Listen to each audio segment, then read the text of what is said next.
ഇന്നത്തെ തിരുവചന ചിന്തകൾക്കായിട്ട് നമുക്ക് സഖറിയ പ്രവാചകന്റെ പുസ്തകത്തിൽ നിന്നും ഒരു വാക്യം നമുക്ക് വായിക്കാം. സഖറിയ പ്രവാചകന്റെ പുസ്തകത്തിൻ്റെ 12-ാം അധ്യായത്തിൻ്റെ 10-ാം വാക്യമാണ് ആമുഖമായിട്ട് തിരുവചനത്തിൻ്റെ ചിന്തകൾക്ക് ആധാരമായിട്ട് പറയാൻ ആഗ്രഹിക്കുന്നത്.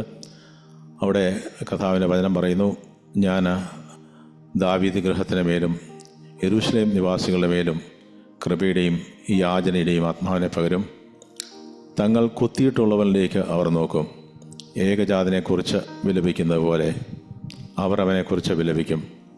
ആദ്യജാതനെക്കുറിച്ച് വ്യസനിക്കുന്ന പോലെ അവൻ അവനെക്കുറിച്ച് വ്യസനിക്കും. പ്രത്യേകിച്ച് നമ്മൾ സുപരിചിതമായ വേദവാക്യമാണെങ്കിലും പലപ്പോഴും നമുക്ക് അതിൻ്റെ ആഴമേറിയ അർത്ഥങ്ങൾ അതിൽ മറിഞ്ഞു കിടപ്പുണ്ട്. പ്രത്യേകിച്ച് ഇസ്രായേൽ മക്കൾ കർത്താവിലേക്ക് മടങ്ങി വരുന്നതിനെ പറ്റിയുള്ള ഒരു വാക്യമാണ് എന്ന് ഞാൻ മനസ്സിലാക്കുന്നു. പക്ഷേ അതിനപ്പുറത്ത് ദാവീദ് ഗൃഹത്തിൻ്റെ മേലും യെരൂശലേം നിവാസികളുടെ മേലും ദൈവം കൃപയുടെയും യാചനയുടെയും ആത്മാവിനെ പകരും. ആ ഒരു ആത്മാവിനെ പകർന്നതിന് ശേഷമാണ് അവർ കർത്താവിലേക്ക് നോക്കുന്നത്. വീണ്ടും യേശുക്രിസ്തുവിനെ അവർ ദൈവത്തിൻ്റെ പുത്രനായി അവസാന നാളുകൾ ഏറ്റെടുക്കുന്ന സമയങ്ങൾ അത് വരുവാൻ പോവുകയാണ്. പക്ഷേ ഇന്ന് ദൈവസഭയ്ക്ക്, ദൈവമക്കൾക്ക് ആവശ്യമായിരിക്കുന്ന ഒരു കാര്യമാണ്, അത് കേൾക്കുന്ന ഓരോരുത്തർക്കും പറയുന്ന എനിക്കും, ഞാൻ ഇതിനു വേണ്ടി പ്രാർത്ഥിക്കാറുണ്ട്. കൃപയുടെയും യാചനകളുടെയും ആത്മാവിനെ പകരും. ഈ ഒരു കാര്യത്തിൽ പ്രത്യേകിച്ച് ദൈവസന്നിധിയിൽ പ്രാർത്ഥിക്കുവാൻ പലപ്പോഴും നമ്മൾ പ്രാർത്ഥിക്കാറുണ്ട്. പക്ഷേ പലപ്പോഴും നമ്മുടെ പ്രാർത്ഥനകൾ യാഥാർത്ഥ്യത്തിൽ ദൈവസന്നിധിയിൽ ഒരു എഫക്റ്റീവ് പ്രെയർ ആണോ എന്ന് നമ്മൾ ചിന്തിച്ച് പോകുന്ന സമയങ്ങൾ എൻ്റെ ജീവിതത്തിൽ പലപ്പോഴുമുണ്ട്. പക്ഷെ ഞാൻ വിശ്വസിക്കുന്നു, പല ജീവിതത്തിലെ ദൈവപ്രവർത്തികൾക്ക്, ദൈവത്തിൻ്റെ പദ്ധതികൾക്ക് പലപ്പോഴും തടങ്കലായി നിൽക്കുന്നത് അത് ദൈവമല്ല, അത് നമ്മുടെ പ്രാർത്ഥനാ ജീവിതമാണ്.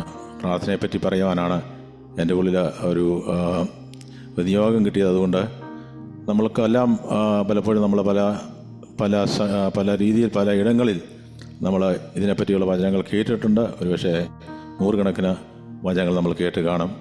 പക്ഷേ എൻ്റെ ഉള്ളിൽ പരിശുദ്ധാത്മാവ് തന്ന ചില ദൈവിക വെളിച്ചം,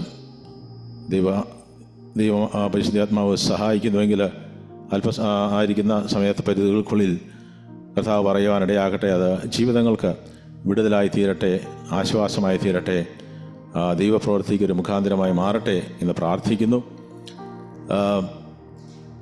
എല്ലാവരും പ്രാർത്ഥിക്കുന്നവരാണ് എന്ന് പറഞ്ഞാൽ ക്രിസ്ത്യാനികളല്ലാത്തവരും പ്രാർത്ഥിക്കുന്നുണ്ട്, നമ്മളും പ്രാർത്ഥിക്കുന്നുണ്ട്. പക്ഷേ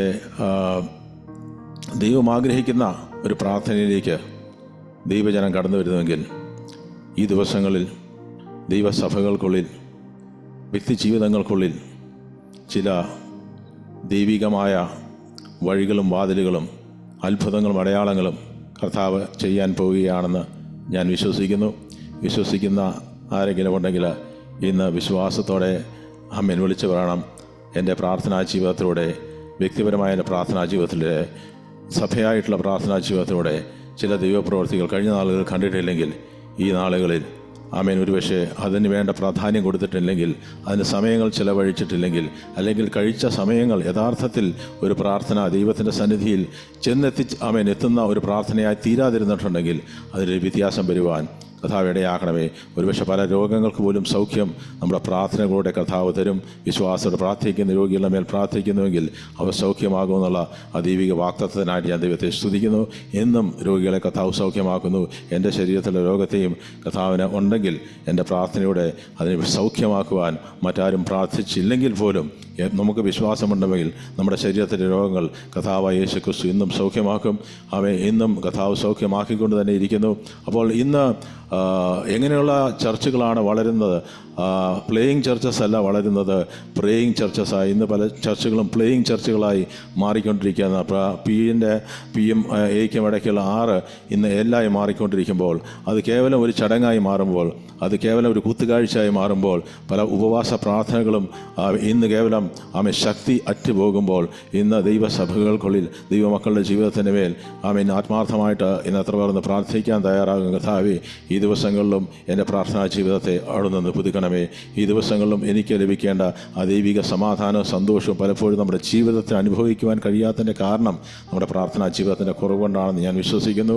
പല ദൈവപ്രവൃത്തികളും നമ്മുടെ ജീവിതത്തിൽ അതിൻ്റെ അതായത് സമയത്ത് വെളിപ്പെടാതിരിക്കുന്നതും, പലപ്പോഴും ദൈവികമായ പദ്ധതികൾ ഈ ദിവസങ്ങളിൽ കയറി ചെല്ലുവാൻ കഴിയാത്തതും പ്രാർത്ഥനയുടെ കുറവ് മാത്രമാണ്. ലോകത്തിൽ ഏറ്റവും കൂടുതൽ പ്രാർത്ഥിച്ച ഒരു വ്യക്തിയുണ്ടെങ്കിൽ, ഏറ്റവും ശക്തമായി പ്രാർത്ഥിച്ച ഒരു വ്യക്തിയുണ്ടെങ്കിൽ അത് മനുഷ്യനല്ലായിരുന്നു, ദൈവത്തിൻ്റെ പുത്രനായ യേശു ക്രിസ്തുവായിരുന്നു. അത്രയ്ക്ക് പ്രാധാന്യമാണ് ആ പ്രാർത്ഥനയെന്ന് യേശു തിരിച്ചറിയുമ്പോൾ, നമ്മുടെ ജീവിതത്തിലും ശത്രു ഏറ്റവും വലിയ പദ്ധതി ഒരുക്കുന്നത് നമ്മുടെ പ്രാർത്ഥനാ ജീവിതത്തെ തടുക്കുവാനും അതിനെ തകർക്കുവാനും വേണ്ടിയാണ്. ഒരു ദേവദാസൻ ഒരിക്കൽ പറഞ്ഞു, when the devil sees a child, the weakest the child of God, ഇന്ന് ശാരീരികമായിട്ടായിരിക്കാം മാനസികമായിട്ടായിരിക്കാം, ആ ഒരു വ്യക്തി മുഴങ്കാലുകൾ മടക്കി പ്രാർത്ഥിക്കുന്നത് കാണുമ്പോൾ ശത്രു വിറയ്ക്കുവാൻ തുടങ്ങും. ശത്രുവിൻ്റെ ശത്രു കോട്ടകളിൽ ഒരു ഭയത്തിൻ്റെ അനുഭവം കടന്നു വരുവാൻ തക്കവണ്ണം ഇടയാകും. അപ്പോൾ പ്രാർത്ഥിക്കുന്ന ഒരു വ്യക്തിയുടെ ജീവിതത്തെ കാണുമ്പോൾ ശത്രുവിനറിയാം ദൈവത്തിൻ്റെ പദ്ധതികൾ അവിടെ തകരുവാൻ തുടങ്ങിയാണ്, ദൈവിക പദ്ധതികൾ അവിടെ തളിർക്കുവാൻ തുടങ്ങിയാണ്, ശത്രുവിൻ്റെ പദ്ധതികൾ തകരുവാൻ തുടങ്ങിയാണ്.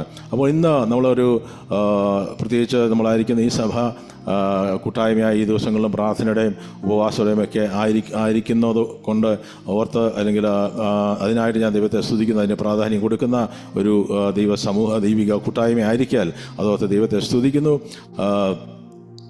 പ്രാർത്ഥിക്കുന്ന കുടുംബമാണെങ്കിൽ ആ കുടുംബങ്ങൾ നിലനിൽക്കും. അതുകൊണ്ട് പ്രാർത്ഥനയ്ക്ക് അത്ര പ്രാധാന്യം നമ്മൾ പലപ്പോഴും കൊടുത്തിരുന്ന സമയമുണ്ടായിരിക്കും. പക്ഷേ അത് കൊടുക്കുന്നതിനെ പറ്റിയുള്ള സീരിയസ്നെസ് നമ്മുടെ ജീവിതത്തിൽ മാറിപ്പോയിട്ടുണ്ടെങ്കിൽ നമുക്ക് കർത്താവായ യേശു ക്രിസ്തുവിൻ്റെ ജീവിതത്തിലേക്കൊന്ന് നമുക്ക് ഒരിക്കൽ കൂടി ഒന്ന് തിരിഞ്ഞു നോക്കാം. ലൂക്കോസിൻ്റെ സുവിശേഷം അതിൻ്റെ 11-ന്റെ 1-ാം വാക്യത്തിൽ തന്നെ അവിടെ കർത്താവായ യേശു ക്രിസ്തു നമുക്ക് എല്ലാവർക്കും അറിയാവുന്ന ഒരു കാര്യമാണ് കർത്താവിൻ്റെ പ്രാർത്ഥന. ആ പ്രാർത്ഥന മോഡൽ പ്രയർ എന്നാണ് ദൈവത്തിൻ്റെ പലരും അതിനെ വിളിക്കുന്നത്. അവിടെ കർത്താവിൻ്റെ തിരുവചനം പറയുന്നു, ഒരു സ്ഥലത്ത് കർത്താവ് പ്രാർത്ഥിച്ചുകൊണ്ടിരുന്നു. അപ്പോൾ നമുക്ക് തീർച്ചയായിട്ടും പ്രാർത്ഥിക്കാൻ ഒരു സ്ഥലം വേണം. ആ പ്രാർത്ഥന തീർന്ന ശേഷം ശിഷ്യന്മാരൊരുത്തൻ അവനോട്, അപ്പോൾ പ്രാർത്ഥിക്കുമ്പോൾ തീർച്ചയായിട്ടും ആ പ്രാർത്ഥനയ്ക്ക് ഒരു പ്രാധാന്യമുണ്ട്. യേശുക്രിസ്തു പ്രാർത്ഥിക്കുമ്പോൾ ആരും ശല്യപ്പെടുത്തത്തില്ലായിരുന്നു. കാരണം യേശുക്രിസ്തു അതിനെപ്പറ്റി വളരെ സീരിയസ് ആയിട്ട് അതിന് പ്രാധാന്യം കൊടുത്തിരുന്ന വ്യക്തിയായിരുന്നു. അതുകൊണ്ട് തീർച്ചയായിട്ടും നമ്മുടെ പ്രാർത്ഥനാ ജീവിതത്തിന് കൊടുക്കേണ്ട പ്രാധാന്യം ഈ ദിവസങ്ങളിൽ നമ്മൾ കൊടുക്കുവാൻ തയ്യാറാണ്. കർത്താവ് അതുപോലെ ഇമ്പോർട്ടൻസ് കൊടുത്തിരുന്നു. അതുകൊണ്ട് കർത്താവ് പറയുന്നു, ഒരുത്തൻ, ആരാണെന്ന് പേര് പറഞ്ഞിട്ടില്ല, ഒരുത്തൻ അവനോട്, കർത്താവേ, യോഹന്നാൻ തൻ്റെ ശിഷ്യന്മാരെ പഠിപ്പിച്ചതുപോലെ, യോഹന്നാൻ തൻ്റെ ശിഷ്യന്മാരെ പഠിപ്പിച്ചതുപോലെ ഞങ്ങളെയും പ്രാർത്ഥിക്കുവാൻ പഠിപ്പിക്കണമേ എന്ന് പറഞ്ഞു. അപ്പോൾ നമ്മളൊക്കെ പാരമ്പര്യ സഭകളിലായിരുന്നവർ ഇതിനകത്തുണ്ട്. പ്രത്യേകിച്ച് നമ്മളൊക്കെ കാണാതെ ചൊല്ലിക്കൊണ്ടിരുന്ന ഒരു പ്രാർത്ഥനയാണ്, സ്വർഗസ്ഥനായ ഞങ്ങളുടെ പിതാവേ. എത്ര 1000 തവണ ഞാൻ ചൊല്ലിയിട്ടുണ്ടെന്ന് എനിക്കറിയത്തില്ല. കുമ്പസാര കൂടുകൾക്ക് മുമ്പിൽ പോയി നിന്നിട്ട് പിന്നീട് നമ്മുടെ പാപങ്ങൾ കഴുകിക്കളയാൻ വേണ്ടി എത്ര പാപം ചെയ്തു അതിനനുസരിച്ച് സ്വർഗസ്ഥനായ പിതാവേയും ഒക്കെ ചൊല്ലിയിട്ടും പാപങ്ങൾ കഴുകി പോകുവാനിടയാകാത്തത് കൊണ്ടാണല്ലോ നമ്മൾ ഈ സത്യവിശ്വാസത്തിലേക്ക് കടന്നു വരുവാൻ തക്കോണം കർത്താവ് ഇടയാക്കിയത്. പക്ഷേ ഈ മോഡൽ പ്രെയർ അതിനകത്ത് അത് പരിശുദ്ധാത്മാവിൻ്റെ ശക്തമേറിയ പരിശുദ്ധാത്മാവ് എഴുതി വെച്ച ഒരു പ്രാർത്ഥനയാണ്. അത് എത്ര ചിന്തിച്ചാലും നമ്മൾ പല ഇടങ്ങളിൽ പല രീതിയിൽ നമ്മൾ കേട്ടിട്ടുള്ള ഒരു പ്രാർത്ഥനയാണ്.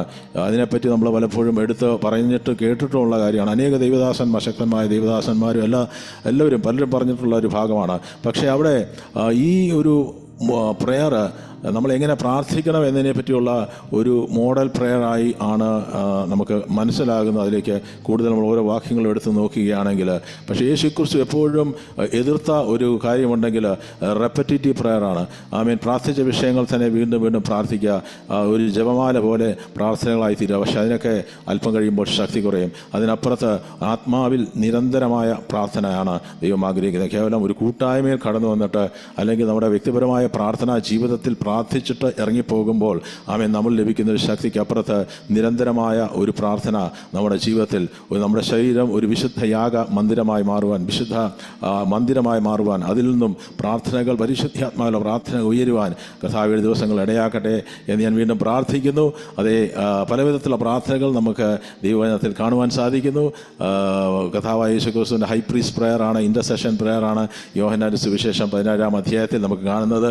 നമുക്ക് വേണ്ടി ഇടിവിൽ നിന്നുകൊണ്ട് യേശുക്രിസ്തു അന്നുണ്ടായിരുന്ന ശിഷ്യന്മാർക്കും വരാനിരിക്കുന്ന ആടുകൾക്കും വേണ്ടി പ്രാർത്ഥിക്കുന്നതായിട്ട് നമുക്ക് കാണുവാൻ സാധിക്കുന്നു. ആ കൂട്ടത്തിൽ ആ കർത്താവ് പ്രാർത്ഥിച്ചപ്പോൾ നമ്മളും അതിൻ്റെ കൂടെ ഉണ്ടായിരുന്നെന്ന് ഞാൻ വിശ്വസിക്കുന്നു. അങ്ങനെ വിശ്വസിക്കുന്നവരുണ്ടെങ്കിൽ ഇന്ന് രാത്രിയിൽ നമുക്ക് ഒരുമിച്ച് കർത്താവിനൊന്ന് മഹത്വം കൊടുക്കാം. കർത്താവ് ഈ ദിവസങ്ങൾ നമ്മുടെ പ്രാർത്ഥനകൾ തീർച്ചയായിട്ടും നമുക്ക് വേണ്ടി വ്യക്തിപരമായിട്ട് പ്രാർത്ഥിച്ചില്ലെങ്കിൽ പോലും നമ്മുടെ ദൈവത്തിൻ്റെ രാജ്യവും നീതിയും അന്വേഷിക്കുന്നുണ്ടെങ്കിൽ തീർച്ചയായിട്ടും നമ്മുടെ ജീവിതത്തിലേക്ക് നമ്മുടെ അതിൻ്റെതായ ഉത്തരങ്ങൾ കർത്താവ് അതാത് സമയത്ത് തരുവാൻ തക്കവണ്ണം എവിടെയാകും. അപ്പോൾ ഇൻ്റർസെഷൻ കർത്താവ് സ്വയമായിട്ട് കർത്താവ് യേശുക്രിസ്തു ഒരിക്കലും തനിക്ക് വേണ്ടി പ്രാർത്ഥിച്ചിരുന്നില്ല എന്നുള്ളതാണ് വാസ്തവം. യേശുക്രിസ്തു പ്രാർത്ഥിച്ചത് ഗത്സമനിയിൽ പ്രാർത്ഥിക്കുമ്പോൾ കർത്താവ് ആ പരീക്ഷണത്തെ ജയിക്കുവാൻ വേണ്ടി കർത്താവ് പ്രാർത്ഥിക്കുന്നത് കാണുവാൻ സാധിക്കും. അല്ലെങ്കിൽ ഇന്നത്തെ പ്രാർത്ഥനകളെല്ലാം നമുക്കറിയാം. നമ്മൾ ഉൾപ്പെടെ എല്ലാവരും കർത്താവെ തരണമേ തരണമേ നിരന്തരമായി ദൈവസന്നിധിയിലേക്ക് ധൂപയാഗം പോലെ ലോകമെമ്പാടും ഒന്ന് ഉയരുന്ന പ്രാർത്ഥനയുണ്ടെങ്കിൽ കർത്താവെ തരണമേ കർത്താവെ തരണമേ തരണമേ. അപ്പോൾ നീണ്ട ലിസ്റ്റുകൾ ദൈവസന്നിധിയിലേക്ക് ഇങ്ങനെ പോയിക്കൊണ്ടിരിക്കുകയാണ്. ആരും കർത്താവെ വരണമേ എന്ന് പറയുന്നില്ല എന്ന് പറഞ്ഞൊരു ദൈവദാസം മുമ്പ് നമ്മൾ പറഞ്ഞായിട്ട് ഞാൻ ഓർക്കുന്നു. അപ്പോൾ ഇന്ന് നമ്മുടെ പ്രാർത്ഥനകൾ കർത്താവെ വരണമേ എന്നായി തീരട്ടെ എന്ന് ഒരിക്കൽ കൂടി വീണ്ടും പ്രാർത്ഥിക്കുന്നു. അപ്പോൾ ഒരു സ്ഥലത്ത് കർത്താവ് പ്രാർത്ഥിക്കുമ്പോൾ ഒരുത്തൻ കർത്താവിനോട് ചോദിച്ചു, ആമേൻ കർത്താവെ എന്നെയും പ്രാർത്ഥിപ്പാൻ പഠിപ്പിക്കണമേ. ഇന്ന് രാത്രിയിൽ നമുക്ക് കർത്താവിനോട് പറയാം, കർത്താവെ എന്നെയും പ്രാർത്ഥിക്കാനെന്ന് പഠിപ്പിക്കണമേ. എൻ്റെ ജീവിതത്തിൽ, എൻ്റെ പ്രിയപ്പെട്ടവരുടെ ജീവിതത്തിൽ, എൻ്റെ കുടുംബത്തിൽ, എൻ്റെ ശാരീരിക അവസ്ഥകളിൽ, എൻ്റെ മാനസിക തലങ്ങളിൽ, എൻ്റെ കുടുംബ ജീവിതത്തിനകത്ത് ചില ദൈവപ്രവൃത്തികൾ, ചില മാറ്റങ്ങൾ വരണമെങ്കിൽ ദൈവം ആഗ്രഹിക്കുന്നൊരു പ്രാർത്ഥന എൻ്റെ ജീവിതത്തിലേക്ക് കടന്നു വരണമേ. ഈ അന്ത്യകാലങ്ങളിൽ കർത്താവ് ഈ ദിവസങ്ങൾ ദൈവപ്രവൃത്തി എന്നിലൂടെ വെളിപ്പെട്ട് വരുവാൻ കർത്താവ് ഈ ദിവസങ്ങൾ പ്രാർത്ഥനയാതെ മറ്റൊരു മാർഗവുമില്ല. ആ ലോകത്ത് ഒരു ശക്തിക്കും തടുക്കുവാൻ കഴിയാത്ത ഒന്നുണ്ടെങ്കിൽ ബൈബിള് നമ്മുടെ കരങ്ങളിൽ നിന്ന് പിടിച്ചു മാറ്റാം. പക്ഷേ ഒരുവൻ്റെ ജീവിതത്തിലെ പ്രാർത്ഥനയെ തകർക്കുവാൻ ഈ ലോകത്ത് ഒരു രാഷ്ട്ര തലവന്മാർക്കോ ഒരു സൈന്യാധിപന്മാർക്കോ കഴിയത്തില്ല. ആമേൻ. അത് ശ്രമിച്ചപ്പോഴും ദാനിയലിനെ നമുക്കറിയാം. ദാനിയൽ ആമേൻ എത്ര നേരം പ്രാർത്ഥിക്കാൻ ദൈവത്തിൻ്റെ പരിശുദ്ധ ദൈവം പറഞ്ഞോ അത്രയും സമയം മുഴങ്കാലുകൾ മടക്കി യെരൂശലേമിനെ നോക്കി പ്രാർത്ഥിക്കുവാൻ പറഞ്ഞ അത് ആമേൻ ദാനിയൽ മുഴങ്കാലുകൾ മടക്കി പ്രാർത്ഥിച്ചുവെങ്കിൽ ആ പ്രാർത്ഥിച്ച ദാനിയലിനെയാണ് ദൈവം സിംഹക്കൂട്ടിൽ നിന്ന് വിടുവിച്ചത്. സിംഹത്തിനോ ഒരു ശക്തിക്കുമോ ആമേൻ നിങ്ങളെയും എന്നെയും ആമേൻ തകർക്കുവാൻ കഴിയത്തില്ല. പ്രാർത്ഥിക്കുന്നതിനെ തകർക്കുവാൻ ശത്രുവിന് കഴിയത്തില്ല. അനേക അഭിഷക്തന്മാർ വീട് പോയിട്ടുണ്ട്. പക്ഷേ പ്രാർത്ഥിക്കുന്ന വിശുദ്ധന്മാർ വീഴത്തില്ല. ഇന്നും ദൈവം അവരെ നിലനിർത്തും. ദൈവം അവരെ ദേശത്ത് പണിയും. ദേശത്ത് ദൈവം അവരെ ഉപയോഗിക്കും. കുടുംബത്തിനുള്ളിൽ ദൈവം അവരെ വിളക്കുകളാക്കി മാറ്റും. ദൈവിക സൗഖ്യങ്ങൾ കർത്താവ് ഈ ദിവസങ്ങളിലും പകർന്നുകൊണ്ടിരിക്കും. നമ്മൾ ജീവിക്കുന്ന ദൈവത്തെയാണ് ആരാധിക്കുന്നത്. ജീവിക്കുന്ന ദൈവത്തെയാണ് നമ്മൾ ഇന്നും ആമേൻ നമ്മൾ കർത്താവിനെ ആരാധിക്കുന്നത്. ആ കർത്താവ് യേശുക്രിസ്തു നമുക്ക് വേഗത്തിൽ കടന്നു പോകാം. വലിയൊരു വിഷയത്തിന് മുമ്പിലാണ് നമ്മൾ നിൽക്കുന്നത്. അപ്പോൾ നമുക്ക് ആവശ്യമായിരിക്കുന്നത് മാത്രം പരിശുദ്ധാത്മാവ് നൽകട്ടെ എന്ന് പ്രാർത്ഥിക്കുന്നു. അപ്പോൾ ചില കാര്യങ്ങൾ മാത്രം ഞാൻ മുന്നോട്ട് പോകുമ്പോൾ നമുക്കറിയാം, സ്വർഗ്ഗസ്നായങ്ങളുടെ പിതാവേ എന്ന് പറയുമ്പോൾ പ്രാർത്ഥിക്കേണ്ടത് എങ്ങനെയെന്ന് ഞങ്ങളെ പഠിപ്പിക്കണമേ എന്ന് പറയുമ്പോൾ അവിടെ പറയുന്നു, സ്വർഗ്ഗസ്നായങ്ങളുടെ പിതാവേ നിൻ്റെ നാമം, അവിടുത്തെ നാമം വിശുദ്ധീകരിക്കപ്പെടണമേ. അവിടെ ആ പ്രാർത്ഥന തുടങ്ങുന്നത് ഒരു ആരാധനയിൽ നിന്നാണ്. ഞാൻ പെട്ടെന്ന് ചുരുക്കമായിട്ട് പറഞ്ഞിട്ട് അതിൻ്റെ സാരാംശങ്ങളിലേക്ക് കൂടുതൽ കടന്നു വരാം. അവിടെ പിന്നെ രണ്ടാമത് പറയുന്നത് നിൻ്റെ രാജ്യം വരണമേ. ആമേൻ. അപ്പോൾ ദൈവത്തിൻ്റെ രാജ്യത്തെപ്പറ്റി, ദൈവ മക്കളെപ്പറ്റി, ആത്മാക്കളെപ്പറ്റി ഒരു തീക്ഷ്ണത നമ്മുടെ ജീവിതത്തിൽ ഉള്ളവരുടെ പ്രാർത്ഥനയാണ് കർത്താവ് കേൾക്കുവാൻ പോകുന്നത്. ആരാധിക്കുന്നവരുടെ പ്രാർത്ഥനയാണ്. ദൈവത്തെ സ്വർഗ്ഗസ്നായ ആ ഫാദർ ഇൻ ഹെവൻ എന്ന് പറയുമ്പോൾ തന്നെ ഹാലോഡ് ബി ദൈ നെയിം, ദൈവത്തെ മഹത്വപ്പെടുത്തിക്കൊണ്ടാണ് ഒരു പ്രാർത്ഥന തുടങ്ങുന്നത്. ആ ഒരു മോഡൽ പലപ്പോഴും ഞാൻ എൻ്റെ ജീവിതത്തിലും അനുവർത്തിക്കാൻ ശ്രമിക്കാറുണ്ട്. ആമേൻ. കഴിയുമെങ്കിൽ പ്രാർത്ഥനകൾ നമ്മുടെ ഒരു ലിസ്റ്റ് വെച്ചിട്ട് പ്രാർത്ഥിക്കുന്നതിനപ്പുറത്ത് ദൈവവുമായിട്ട് ഒരു വൺ വേ ട്രാഫിക് അല്ല, ദൈവവുമായിട്ട് നിരന്തരമായി സംസാരിക്കുവാൻ, കർത്താവിൻ്റെ ശബ്ദം കേൾക്കുവാൻ ആഗ്രഹിക്കുന്നുണ്ടെങ്കിൽ, ദൈവപ്രവർത്തികൾ ഈ ദിവസങ്ങളിൽ വെളിപ്പെടുവാൻ ആഗ്രഹിക്കുന്നവരുണ്ടെങ്കിൽ ഈ ദിവസങ്ങളിലും അതേ സ്തോത്രം കർത്താവിൻ്റെ സന്നിധിയിലേക്ക് ഒരു ആരാധനയോടെ ദൈവസന്നിധിയിലേക്ക്. അവിടെ ഒരു ദേവദാസൻ പറഞ്ഞ കാര്യം ഞാൻ ഓർക്കുന്നു. when you start the prayer, the prayer start with praising the Father. പക്ഷേ ഈ മോഡൽ പ്രയർ തീരുമ്പോൾ ഇറ്റ് ഫിനിഷസ് വിത്ത് രാജ്യവും ശക്തിയും മഹത്വവും. ദൈവത്തെ രാജാവായി കണ്ടുകൊണ്ട്, രാജാവായി തിരിച്ചറിഞ്ഞുകൊണ്ട് എൻ്റെ പിതാവ് സകല രാജ്യത്വവും വഹിക്കുന്ന സ്വർഗത്തിലെ രാജാതി രാജാവാണെന്ന് തിരിച്ചറിയുന്നതാണ് ആമേൻ പ്രാർത്ഥനയുടെ അന്ത്യം എന്ന് ഞാൻ ബോധ്യത്തോടെ പുറത്തു വരുന്നതാണ് പ്രാർത്ഥന. ഞാൻ ദൈവ പൈതലാണെന്ന് മാത്രമല്ല, ഞാൻ ആരാണെന്ന് തിരിച്ചറിയുന്നതാണ് ദൈവ പ്രാർത്ഥന. അപ്പോൾ അതിൻ്റെ പിന്നെയുള്ള ഭാഗത്ത് വരുമ്പോൾ നമുക്ക് കാണുവാൻ സാധിക്കുന്നു, നിൻ്റെ ഇഷ്ടം സ്വർഗത്തിലെ പോലെ ഭൂമിയിലും. അപ്പോൾ ദൈവത്തിൻ്റെ ഇഷ്ടം എന്താണെന്ന് തിരിച്ചറിയുന്നതാണ് പ്രാർത്ഥന. അപ്പോൾ നമ്മുടെ പ്രാർത്ഥനകളിൽ കേവലം നമ്മുടെ ആവശ്യങ്ങൾ മാത്രം അറിയുന്നതല്ല, പിന്നെ നമ്മുടെ ദൈവ ഇഷ്ടം തിരിച്ചറിയുന്നതാണ് പ്രാർത്ഥന. പിന്നെ പറയുന്നത്, ഞങ്ങൾക്ക് ആവശ്യമുള്ള ആഹാരം ഞങ്ങൾക്ക് തരണമേ, ഞങ്ങൾക്ക് ദിനം പ്രതി തരണമേ. അപ്പോൾ നമ്മുടെ ആവശ്യങ്ങൾ തീർച്ചയായിട്ടും കർത്താവ് അറിയുന്നുണ്ട്. കർത്താവിൻ്റെ ഇഷ്ടം തിരിച്ചറിയുമ്പോൾ നമ്മുടെ പ്രാർത്ഥനയുടെ ലിസ്റ്റിൻ്റെ ആ ലിസ്റ്റ് പതുക്കെ കുറയാൻ തുടങ്ങും. അല്ലെങ്കിൽ നമ്മൾ നീണ്ട ലിസ്റ്റ് വെച്ചിട്ട് പ്രാർത്ഥിച്ച് സമയം വെറുതെ കളയുമെന്നുള്ളൂ. ദൈവേഷ്ടമില്ലാതെ ഒന്നും പ്രാർത്ഥിച്ചിട്ട് ജീവിതകാലം മുഴുവൻ പ്രാർത്ഥിച്ചാലും വരുന്ന തലമുറ പ്രാർത്ഥിച്ചാലും ആ പ്രാർത്ഥനയുടെ ഒരു ഉത്തരം കിട്ടാൻ പോകുന്നില്ല. കാരണം ദൈവത്തിൻ്റെ വില്ല് നമുക്ക് മാറ്റാൻ കഴിയത്തില്ല. നമ്മുടെ വില്ല് മാറ്റാൻ കഴിയും, പക്ഷേ ദൈവത്തിൻ്റെ വില്ല് എന്നേക്കും അചഞ്ചലമായി തുടരുന്നു. ആർക്കും ദൈവത്തിൻ്റെ കരം വലച്ച് എൻ്റെ വില്ലാക്കി തീർക്കുവാൻ കഴിയത്തില്ല. ഒറ്റ ദൈവദാസൻ പറഞ്ഞ് ഞാൻ ഓർക്കുന്നു, prayer is not bringing God's hand into, ദൈവത്തിൻ്റെ കരം പിടിച്ച് എൻ്റെ ഇഷ്ടത്തിലേക്ക് തിരിക്കുന്നതല്ല, എന്നാൽ ഈ അഖില കടാഹത്തെ സൃഷ്ടിച്ച സർവശക്തനായ ദൈവത്തിൻ്റെ കരം എൻ്റെ പ്രാർത്ഥനയിൽ എനിക്ക് വേണ്ടി സ്വർഗത്തിൽ നിന്ന് ഇറങ്ങി വരുന്നതാണ് എൻ്റെ പ്രാർത്ഥന. അത് അങ്ങനെയാണെങ്കിൽ ഈ ദിവസങ്ങളിൽ ദൈവേഷ്ടം ചെയ്യുവാൻ വേണ്ടി എത്ര പേർന്ന് പ്രാർത്ഥിക്കും. കർത്താവേ, എൻ്റെ ഇഷ്ടമല്ല കർത്താവേ, അവിടുത്തെ ഇഷ്ടം തിരിച്ചറിയുവാൻ എൻ്റെ പ്രാർത്ഥന ഒരു മുഖാന്തരമാക്കി കർത്താവെ മാറ്റണമേ. അപ്പോൾ അവിടെ പിന്നെ നമുക്കറിയാവുന്ന കാര്യം, ഞങ്ങളുടെ പാപങ്ങളെ അവിടുന്ന് ഞങ്ങളോട് ക്ഷമിക്കണമേ. നമ്മുടെ ജീവിതത്തിലെ പാപങ്ങൾ കർത്താവ്, നമ്മുടെ കുറവുകൾ. ഇപ്പോൾ പാപം എന്താണെന്ന് ചോദിച്ചാൽ അത് തന്നെ മറ്റൊരു വിഷയമാണല്ലോ. പ്രത്യേകിച്ച് നമ്മുടെ ജീവിതം നമ്മൾ അനുദിനം ചെയ്യുന്ന തെറ്റുകൾ, മറ്റുള്ളവരുമായിട്ടുള്ള കൂട്ടുബന്ധത്തിലുള്ള കുറവുകൾ എന്തൊക്കെയാണെങ്കിലും കർത്താവിനോട് ഏറ്റുപറയുന്നൊരു സമയമാണ് പ്രാർത്ഥന. എന്തെങ്കിലും തിരിച്ചറിയുന്നുണ്ടെങ്കിൽ, നമ്മുടെ ജീവിതത്തെ കുറവുകളെ തിരിച്ചറിയുന്നുണ്ടെങ്കിൽ തീർച്ചയായിട്ടും ഒരു നീതിമാൻ്റെ പ്രാർത്ഥന മാത്രമേ ദൈവത്തിൻ്റെ സന്നിധിയിൽ ചെന്നെത്തത്തുള്ളൂ. പാപിയുടെ പ്രാർത്ഥന ദൈവം കേൾക്കത്തില്ല. നീതിമാൻ്റെ പ്രാർത്ഥനയ്ക്ക് യഹോവയുടെ ചെവി എന്നേക്കും തുറന്നിരിക്കുന്നു. 24 മണിക്കൂറും ദൈവത്തിൻ്റെ ശ്രവണം, ചെവികൾ നമുക്ക് വേണ്ടി നീതിയോടെ പ്രാർത്ഥിക്കുന്നവൻ്റെ പ്രാർത്ഥനയ്ക്ക് ദൈവത്തിൻ്റെ ചെവി തുറന്നിരിക്കുന്നു. നമ്മുടെ പ്രാർത്ഥനകൾ ഈ ദിവസങ്ങൾ ദൈവം കേൾക്കാൻ പോകുന്നു എന്ന് ഞാൻ വിശ്വസിക്കുന്നു. ഞങ്ങൾ കടംപെട്ടിരിക്കുന്ന എല്ലാവരോടും ഞങ്ങൾ ക്ഷമിക്കുക. അപ്പോൾ നമ്മൾ ക്ഷമിക്കുന്നതാണ് പ്രാർത്ഥന. മറ്റുള്ളവരെ ക്ഷമിക്കുവാൻ സഹായിക്കുന്ന പ്രാർത്ഥനയോടെ മാത്രമേ ക്ഷമിക്കാൻ കഴിയൂ. എനിക്കും നമുക്കെല്ലാവർക്കും പലരോടും ക്ഷമിക്കുവാൻ വളരെ നമ്മളെ മുറിവേൽപ്പിച്ചവരുണ്ട്. അവരോടൊക്കെ ക്ഷമിക്കാമെന്നൊക്കെ പറഞ്ഞാൽ അത്ര എളുപ്പമല്ല. പക്ഷേ ആ ക്ഷമിക്കാൻ കഴിയണമെങ്കിൽ പ്രാർത്ഥനയിൽ കൂടെ മാത്രമേ പറ്റത്തുള്ളൂ. ദൈവത്തിൻ്റെ കൃപയില്ലാതെ ആരോടും ക്ഷമിക്കാൻ പറ്റത്തില്ല. നമുക്ക് സോറി പറയാം, പക്ഷേ നമ്മുടെ ബുദ്ധി കൊണ്ട് നമുക്ക് ക്ഷമിക്കാം. പക്ഷേ ഹൃദയം കൊണ്ട് ക്ഷമിക്കുക എന്ന് പറഞ്ഞാൽ ദൈവത്തിൻ്റെ കൃപ തന്നെ ആവശ്യമുണ്ട്. അതുകൊണ്ട് ഹൃദയപൂർവ്വം ക്ഷമിക്കുന്നവനെയാണ് ദൈവം പ്രാർത്ഥനകൾ. നമ്മൾ മറ്റുള്ള വ്യക്തിയോട് ക്ഷമിക്കാതെ ഇരിക്കുന്നതെങ്കിൽ നമ്മുടെ പ്രാർത്ഥന പലപ്പോഴും തടയപ്പെട്ടു പോകും. അതുകൊണ്ട് ആരോടെങ്കിലുമൊക്കെ ക്ഷമിക്കാനുണ്ടെങ്കിൽ ഇന്ന് ഹൃദയത്തിൽ നിന്ന് നമുക്കൊന്ന് ക്ഷമിക്കാം, ബുദ്ധിയിൽ നിന്ന് ക്ഷമിക്കുകയല്ല. നമുക്കറിയാം, ചില ഭാര്യമാരൊക്കെ 25 വർഷം കഴിഞ്ഞാലും ഭർത്താവ് പറഞ്ഞ കാര്യവും അല്ലെങ്കിൽ ഭർത്താവ് ഭാര്യ ചെയ്തതൊക്കെ മറന്നു പോകാതെ 25ഉം 50ഉം വർഷം കഴിയുമ്പോഴും വീണ്ടും ക്ഷമിച്ച കാര്യം തന്നെ വീണ്ടും പറയുന്നതൊക്കെ ഭാര്യയും ഭർത്താവും തമ്മിലല്ലെങ്കിലും അല്ലാതെ നമുക്ക് അറിയാം. നമ്മുടെയൊക്കെ ജീവിതത്തിൽ പലപ്പോഴും നമ്മൾ സ്തോത്രം നമുക്കത് നമ്മുടെ ജീവിതത്തിൽ അനുഭവിക്കുന്നതാണ്. അപ്പോൾ ഞങ്ങളെ പരീക്ഷയിൽ കടത്തരുതേ. അപ്പോൾ മറ്റൊരു കാര്യം, ഈ പ്രാർത്ഥനയിലൂടെയാണ് പൈശാചിക മണ്ഡലത്തിൻ്റെ മേൽ ക്ഷയമെടുക്കുവാൻ കഴിയുന്നത്. സ്തോത്രം. പ്രാർത്ഥനയില്ലാതെ ഒരിക്കലും പിശാചിൻ്റെ കോട്ടകളെ തകർക്കുവാൻ കഴിയത്തില്ല. ദേശത്തിൽ വ്യാപരിക്കുന്ന, കുടുംബത്തിനകത്ത് വ്യാപരിക്കുന്ന പാരമ്പര്യ ശക്തികൾ, നമ്മുടെ ഉള്ളിൽ തന്നെ വ്യാപരിക്കുന്ന ചില നമ്മളുമായി ബന്ധപ്പെട്ട് കിടക്കുന്ന ചില മണ്ഡലങ്ങൾ, അതെല്ലാം തകർന്നു വിട്ടുമാറണമെങ്കിൽ ഒരുവൻ്റെ ജീവിതത്തിൽ പ്രാർത്ഥന അനിവാര്യമാണ്. പ്രാർത്ഥനയുടെ അല്ലാതെ there is no other way, there is no other source. അതിന് പര്യായമായിട്ടോ അതിനെ മാറ്റി നിർത്തുവാനോ അതിന് പകരമായിട്ട് വെക്കുവാനോ ലോകത്തിൽ ഒന്നുമില്ല, ലോകത്തിൽ മറ്റൊന്നില്ല. അതുകൊണ്ടാണ് ഒരു കർത്തൃദാസൻ പറയുന്നുണ്ട്, അദ്ദേഹം പറഞ്ഞ എഡ്വേർഡ് ഫീസൺ എന്ന് പറഞ്ഞ ദൈവദാസൻ, വലിയ കാര്യമൊന്നും ചെറിയ കാര്യമാണ്. പക്ഷേ ഒരു ആത്മീയ ജീവിതത്തിൽ ഏറ്റവും ഇമ്പോർട്ടൻ്റ് ആയിട്ട് 3 കാര്യങ്ങളുണ്ട്. അതിൽ ഒന്ന് പ്രാർത്ഥിക്കുക എന്നുള്ള, രണ്ടാമത്തെ ഇമ്പോർട്ടൻ്റ് ആയിട്ടുള്ള കാര്യം പ്രാർത്ഥിക്കുക എന്നുള്ള, മൂന്നാമത്തെ ഇമ്പോർട്ടൻ്റ് ആയിട്ടുള്ള കാര്യം പ്രാർത്ഥിക്കുക എന്നുള്ള. അപ്പോൾ ഏറ്റവും ഇമ്പോർട്ടൻ്റ് ദൈവസന്നിധിയിൽ നമുക്കൊരു വിശ്വാസം, പ്രാർത്ഥനയിൽ തന്നെ നമുക്കൊരു വിശ്വാസം വരിക എന്നുള്ളത്. അപ്പോൾ പ്രാർത്ഥിക്കുക എന്ന് പറഞ്ഞാൽ മാത്രമല്ല, പലരും പ്രാർത്ഥിച്ചോളാം എന്ന് പറഞ്ഞാലും പ്രാർത്ഥിക്കുന്നുണ്ട് എന്ന് പറഞ്ഞാലും യഥാർത്ഥത്തിൽ നമ്മൾ ദൈവം യേശു ക്രിസ്തു ആഗ്രഹിക്കുന്ന തലങ്ങളിലേക്ക് നമ്മുടെ പ്രാർത്ഥനാ ജീവിതം കയറി വരുന്നുണ്ടെങ്കിൽ, ഞാൻ വിശ്വസിക്കുന്നു. ഞാൻ അതിനുവേണ്ടി പ്രാർത്ഥിച്ചുകൊണ്ടിരിക്കുക. അതുകൊണ്ട് ഞാൻ ഈ വചനം കുറച്ചുകൂടെ പറയാൻ ആഗ്രഹിച്ചത്.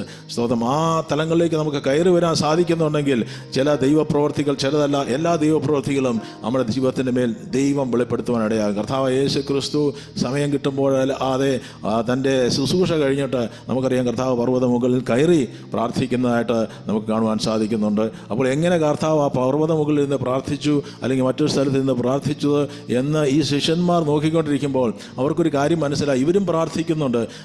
അവിടെ യോഹന്നാൻ്റെ ശിഷ്യന്മാരും പ്രാർത്ഥിക്കുന്നുണ്ട്. പക്ഷേ യോഹന്നാൻ ഒരു പ്രാർത്ഥനാ മനുഷ്യനായിരുന്നാണ് എനിക്ക് മനസ്സിലാകുന്നത്. അപ്പോൾ പ്രാർത്ഥിക്കാൻ യോഹന്നാനും പ്രാർത്ഥിക്കാൻ പഠിപ്പിച്ചിരുന്നു.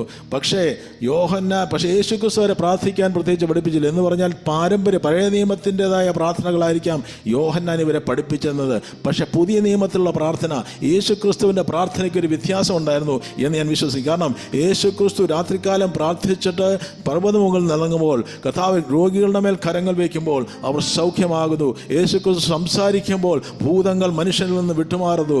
യേശു ക്രിസ്തു ചില അധികാരത്തോടെ സംസാരിക്കുമ്പോൾ ചിലതൊക്കെ ഉരുവായി വരുന്ന എല്ലാം കാണുമ്പോൾ അവർ കർത്താവ് യേശു ക്രിസ്തു വന്ന ദൈവത്തിന് വൻ പ്രവൃത്തികൾ കണ്ടപ്പോൾ അവർക്ക് മനസ്സിലായി അതിൻ്റെ പിന്നിലുള്ള ശക്തി എന്താണെന്ന് അവർക്ക് തിരിച്ചറിഞ്ഞു. അത് പ്രാർത്ഥനയാണെന്ന് മനസ്സിലായപ്പോൾ അവർ കർത്താവിനോട് പറയുകയാണ്, കർത്താവേ ഞങ്ങളെയും ഇതുപോലെ ഒന്ന് പ്രാർത്ഥിക്കാൻ പഠിപ്പിക്കണം. യോഹന്നാൻ ശിഷ്യന്മാരെ പഠിപ്പിക്കുന്നുണ്ട്, പക്ഷെ നീ എന്താണ് ഞങ്ങളെ പഠിപ്പിക്കാത്തത് എന്ന് ചോദിക്കുമ്പോൾ യേശു പറഞ്ഞു, നിങ്ങൾക്ക് ഈ ഒരു മോഡൽ നിങ്ങൾ ഫോളോ ചെയ്താൽ മതി. അതിനുശേഷം യേശു ക്രിസ്തു പല കാര്യങ്ങളൊക്കെ പറഞ്ഞു കൊടുത്തിട്ടുണ്ടെന്ന് ഞാൻ വിശ്വസിക്കും. കാരണം യേശു ക്രിസ്തു പറഞ്ഞ ഒരുപാട് കാര്യങ്ങൾ പലതും ഇതിനകത്ത് എഴുതി വെച്ചിട്ടില്ല. 66 പുസ്തകത്തിനകത്ത് അടങ്ങുന്നത് നമുക്ക് കിട്ടിയിട്ടുള്ളൂ. അതിനപ്പുറത്ത് ഒരുപാട് കാര്യങ്ങളുണ്ട്. അതിനകത്ത് ഒന്നും എഴുതി ചേർക്കേണ്ട. കിട്ടിയ പുസ്തകത്തിനകത്തുള്ളത് വിശ്വസിക്കാൻ തയ്യാറായാൽ മതി. അതാണ് നമുക്ക് രക്ഷയ്ക്ക് നിദാനം. അതിനപ്പുറത്ത് ഇനി എന്തെല്ലാം എഴുതിയാലും ആരും രക്ഷിക്കപ്പെടാൻ പോകുന്നില്ല. നമ്മൾ കേൾക്കുന്ന വചനം വിശ്വാസയോഗ്യമായി ഏറ്റെടുക്കുവാൻ തയ്യാറാണെങ്കിൽ ഈ ദിവസങ്ങളിൽ പരിശുദ്ധാത്മാ നമ്മുടെ ജീവിതത്തിൻ്റെ മേൽ പ്രവർത്തിക്കുന്ന നാളുകൊണ്ട്. അപ്പോൾ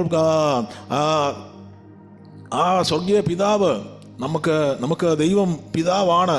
ആ പിതാവ് നല്ലവനാണ് എന്നുള്ളൊരു തിരിച്ചറിവ് ആണ് കർത്താവ് പ്രാർത്ഥനയിൽ ആഗ്രഹിക്കുന്നത്. ഒരു പിതാവിൻ്റെ അടുക്കിലേക്ക് ഒരു മകൻ കടന്നു വരുന്ന പോലെ ആയിരിക്കണം നമ്മുടെ പ്രാർത്ഥന.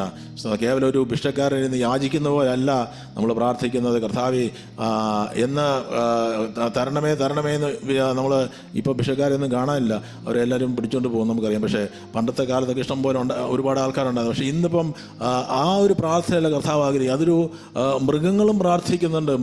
കരയുന്ന കുഞ്ഞുങ്ങൾക്കും മൃഗങ്ങൾക്കും കരയുന്ന കുഞ്ഞുങ്ങൾക്കും അതതിൻ്റെ ആഹാരം കൊടുക്കുന്നു. ഞാൻ വിശ്വസിക്കുന്നു അവരും പ്രാർത്ഥിക്കുന്നുണ്ട്.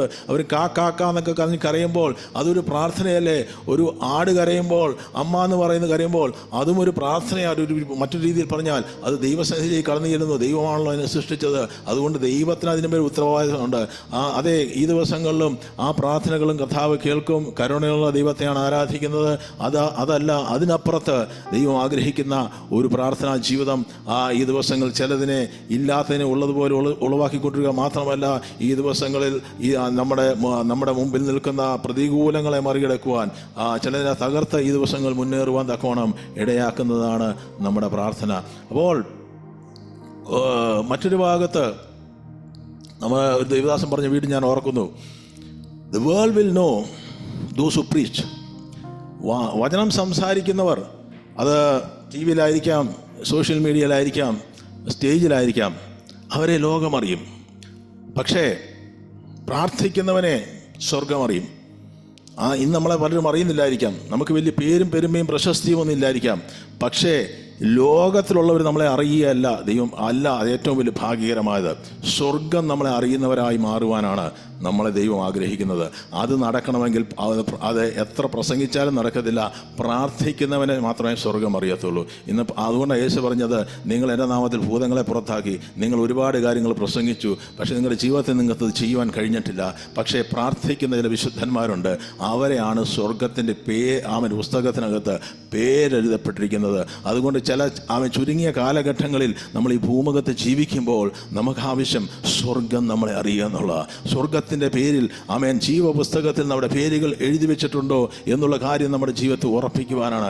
പ്രാർത്ഥനയുടെ ശക്തിയാണ് നമുക്ക് കാണുന്നത്. എവിടെ കാണുന്നത്? ഒരു വ്യക്തി ഉണ്ടായിരുന്നു, പ്രാർത്ഥിക്കുന്ന ഒരു വ്യക്തി. യേശു ക്രിസ്തു കഴിഞ്ഞാൽ ലോകത്തെ ഏറ്റവും ശക്തനായ ഒരു ദൈവദാസൻ എന്ന് പറയപ്പെടുന്ന വ്യക്തിയായിരുന്നു ശൗല്. അതെ, പൗലോസായിരുന്ന ശൗല്. ആ ശൗലിൻ്റെ ജീവിതത്തിലേക്ക് നോക്കുകയാണെങ്കിൽ ആക്സ്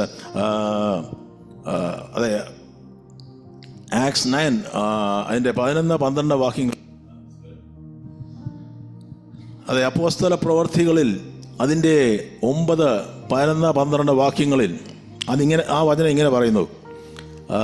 നമുക്ക് വളരെ വേഗത്തിൽ നമുക്ക് വചനത്തിലൂടെ കടന്നു പോകാൻ ആഗ്രഹിക്കുന്നത് ഞാൻ വായിപ്പിക്കുന്നില്ല. ആരും വായിച്ചില്ലെങ്കിലും കുഴപ്പമില്ല. നമുക്ക് കർത്താവ് ആരോട്? പൗലോസിനോട് പറഞ്ഞു, അനന്യാസിനോട് പറയുകയാണ്, നേർവീഥി എന്ന തെരുവിൽ നീ പോകണം. അപ്പോൾ 2 പേരും പ്രാർത്ഥിക്കുന്നവരാണ് ഞാൻ വിശ്വസിക്കുന്നത്. ഈ അനന്യാസ് പ്രാർത്ഥിക്കുന്ന വ്യക്തിയാണ് എന്ന് ഞാൻ വിശ്വസിക്കും. കാരണം ദൈവം സംസാരിക്കണമെങ്കിൽ അവൻ പ്രാർത്ഥിക്കുന്ന വ്യക്തിയായിരിക്കണം. അനന്യാസിനോട് ദൈവം പറഞ്ഞു, അനന്യാസെ നീ എഴുന്നേൽക്കണം, നീ നേർവീഥിയിൽ ചെല്ലണം, തെരുവിൽ ചെന്നിട്ട് യൂദയായുടെ വീട്ടിൽ ഒരുവൻ ഉണ്ട്. വ്യക്തമായി കർത്താവ് ആ വ്യക്തിയുടെ പേര് പറഞ്ഞു. ഇന്ന് അങ്ങനെയുള്ള ചില ഉത്തരങ്ങൾ പരിശുദ്ധാത്മാവ് നമുക്ക് നൽകട്ടെ എന്ന് പ്രാർത്ഥിക്കുന്നു. വ്യക്തമായി അല്ലെങ്കിൽ ഏതോ ഒരാളെന്ന് പറഞ്ഞിട്ട് പ്രവചിക്കുന്നത് പോലെ പറയുന്ന പോലെ അല്ല, പക്ഷെ വളരെ വ്യക്തമായി, വളരെ കറക്റ്റായിട്ട്, ആക്യുറേറ്റ് ആയിട്ട് പറയുകയാണ്, നീ തെരുവിൽ ചെന്നം, ഈ യൂദയായുടെ വീട്ടിലുണ്ട്. യൂദയായുടെ വീട് അറിയുന്ന ദൈവം, അവിടെ തർസോസുകാരനായ ശൗലുണ്ട്. തർസോസുകാരനാണ് ശൗലെന്ന് വ്യക്തമായി പറഞ്ഞു. എന്ന് പേരുള്ളവൻ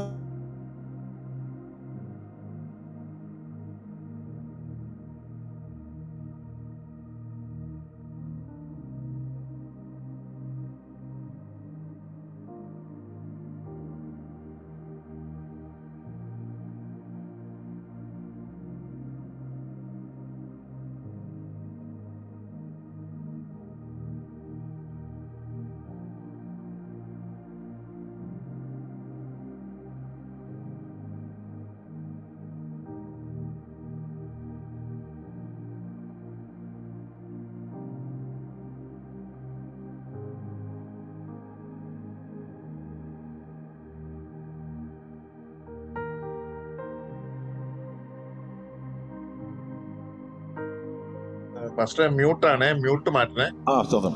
ഇടയ്ക്കൊന്ന് കണക്ഷൻ പോയിരുന്നു. എല്ലാവർക്കും അനുഗ്രഹമാണെന്ന് വിശ്വസിക്കുന്നു. കർത്താവ് തുറന്നുള്ള സംസാരിക്കട്ടെ എന്ന് പ്രാർത്ഥിക്കുന്നു. അപ്പോൾ തർസോസുകാരനായ യൂദയായുടെ വീട്ടിൽ വ്യക്തമായി പറഞ്ഞു. ഇത് ശൗലെന്ന് പറഞ്ഞാൽ പല ശൗലന്മാരുണ്ട്, പക്ഷേ ആ പഴയ നിയമത്തിലൊരു ശൗലുണ്ടല്ലോ. അപ്പോൾ ഈ ശൗൽ അങ്ങനെയല്ല, തർസോസുകാരനായ ശൗലുണ്ട്. അവനൊരു പ്രത്യേകതയുണ്ട്. അവനെ എനിക്ക് ആവശ്യമുണ്ട്. അതിൻ്റെ കാരണം എന്താണെന്ന് ചോദിച്ചാൽ അവൻ പ്രാർത്ഥിക്കുന്നു. അവൻ പ്രാർത്ഥിച്ചുകൊണ്ടേയിരിക്കുന്നു. അവന് പ്രാർത്ഥനയ്ക്ക് മുടക്കം വരുന്നില്ല. He's continue. ആരും കൂടെയില്ല. അവന് കണ്ണ് കാണാൻ കഴിയുന്നില്ല, പക്ഷെ അവൻ പ്രാർത്ഥിക്കുകയാണ്. അവൻ്റെ അവസ്ഥ വല്ലാത്തൊരു സിറ്റുവേഷനിലാണ് അവൻ കടന്നുപോയിക്കൊണ്ടിരിക്കുന്നത്. പക്ഷേ അപ്പോഴും പറയുന്നു, ശൗല് പ്രാർത്ഥിക്കുന്നു. അനന്യാസ് എന്ന പുരുഷൻ അകത്ത് വന്ന് കാഴ്ച പ്രാപിക്കേണ്ടതിന് തൻ്റെ മേൽ കൈവയ്ക്കുന്നത് അവൻ കണ്ടിരിക്കുന്നു. പ്രാർത്ഥിക്കുന്നവൻ ദർശനം കാണും. സ്തോത്രം. അപ്പോൾ അനന്യാസ് വരുന്നത് പൗലോസിനോട് പരിശുദ്ധാത്മാവ് ഇടപെട്ടു. അനന്യാസിനോട് തർസോസുകാരനായ ശൗലിനെ പറ്റി ദൈവത്തിന് ആത്മാവ് ഇടപെട്ടു. അപ്പോൾ പ്രാർത്ഥിക്കുന്ന വ്യക്തികളുണ്ടെങ്കിൽ, ദൈവം ആഗ്രഹിക്കുന്ന തലങ്ങളിൽ പ്രാർത്ഥിക്കുന്നവരുണ്ടെങ്കിൽ, ഞാനും നിങ്ങളും അറിയാത്ത തലങ്ങളിൽ ചില കൂട്ടുബന്ധങ്ങളെ പരിശുദ്ധാത്മാവിന് നൽകുവാൻ സാധിക്കും.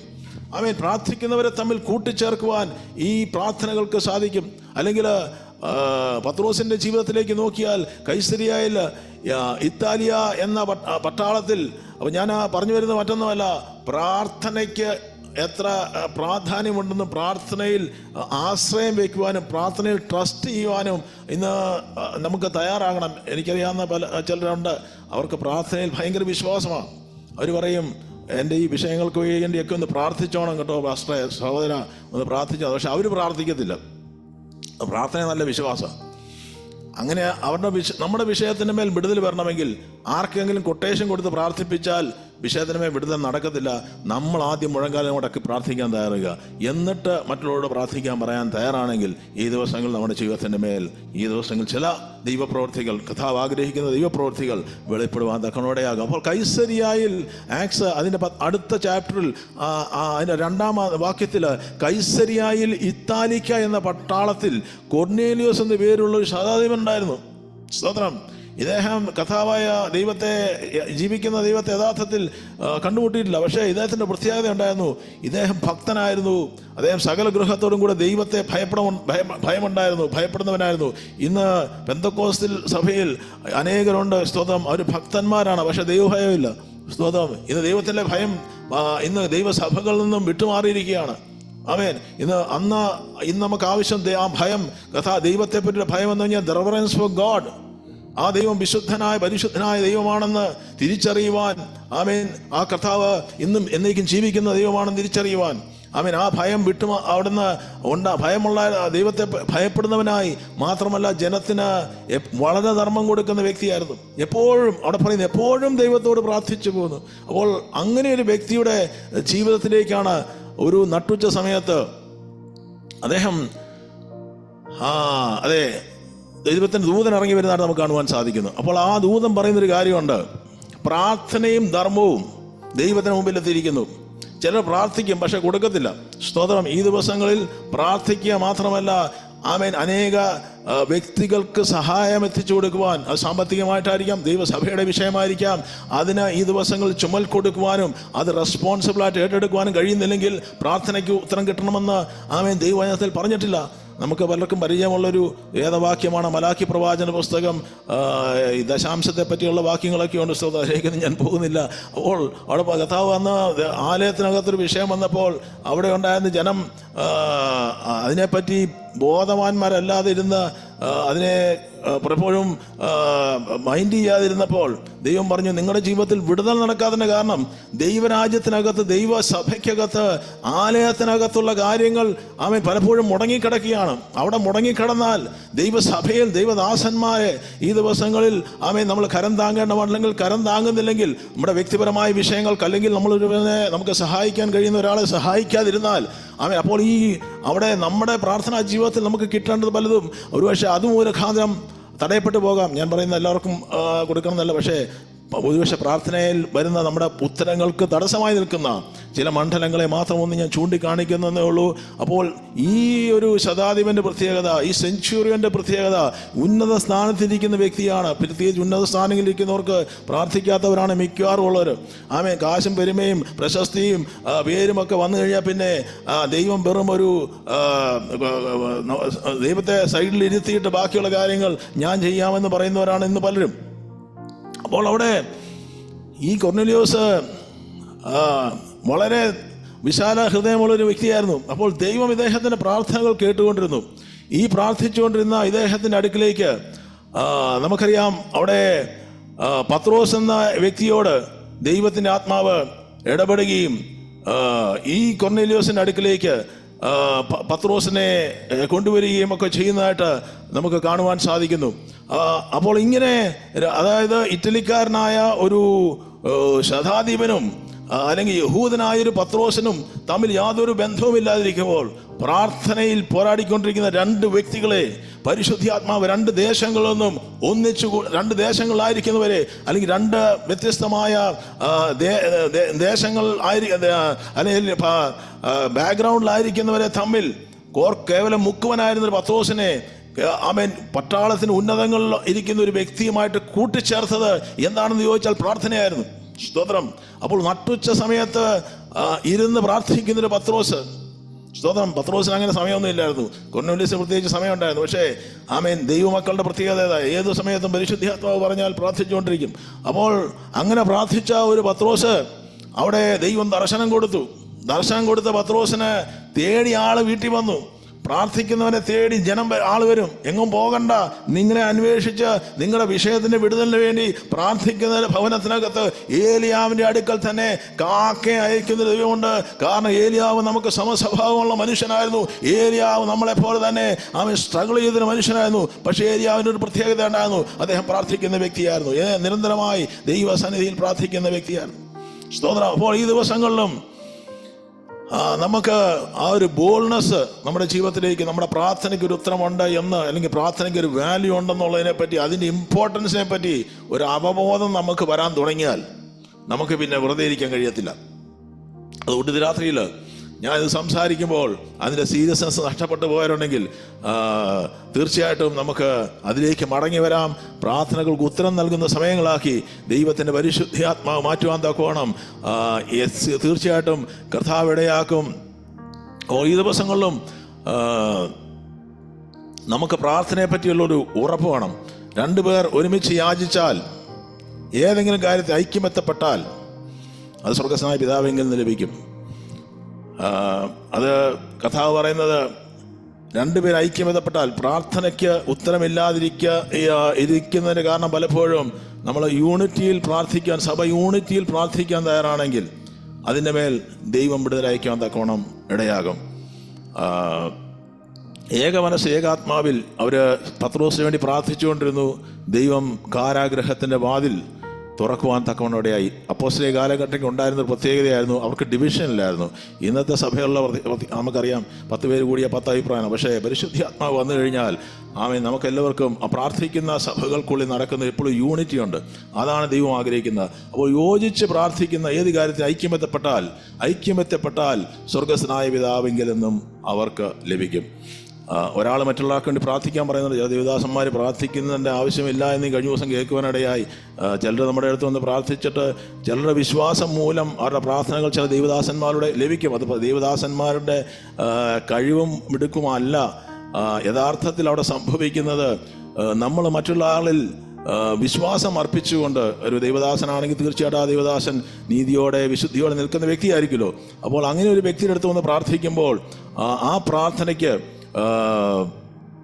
പ്രാർത്ഥന ദൈവസന്നിധിയിൽ അത് അവർ തമ്മിൽ ആ വ്യക്തികളുടെ വിശ്വാസം, അവർ തമ്മിലുള്ള വിശ്വാസം ഐക്യമെത്തപ്പെടുമ്പോൾ അവിടെ സംഭവിക്കുന്ന അത്ഭുതമാണ് ആ പ്രാർത്ഥന.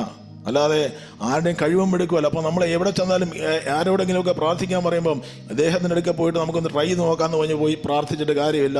സ്വന്തം വിശ്വാസം അന്യോന്യം വിശ്വസിക്കണം, അന്യോന്യം വിശ്വാസം പ്രാർത്ഥിക്കുന്ന നമുക്ക് വേണ്ടി പ്രാർത്ഥിക്കുന്ന വ്യക്തി ആരാണെന്നും കൂടെ തിരിച്ചറിയാൻ തയ്യാറാണെങ്കിൽ ഈ ദിവസം അതിനുമേൽ സ്വർഗ്ഗത്തിലെ ദൈവം തയ്ക്കുവാൻ തക്കവണ്ണം ഇടയാകും.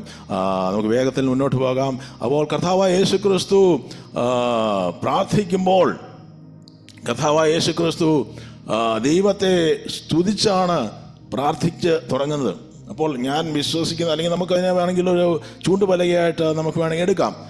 നമ്മുടെ പ്രാർത്ഥനാ ജീവിതത്തിൽ, നമ്മുടെ വരണ്ടു പോകുന്ന പ്രാർത്ഥനാ ജീവിതങ്ങളുണ്ട്. നമ്മൾ മടുത്തു പോവുകയാണ് പലരും പ്രാർത്ഥനയിൽ, കേവലം ഒരു ചടങ്ങായി മാറുകയാണ്. പക്ഷേ കർത്താവ് ദൈവത്തെ നമ്മൾ പ്രാർത്ഥന തുടങ്ങുമ്പോൾ തന്നെ നമ്മുടെ പ്രശ്നങ്ങൾ പറയുകയല്ല.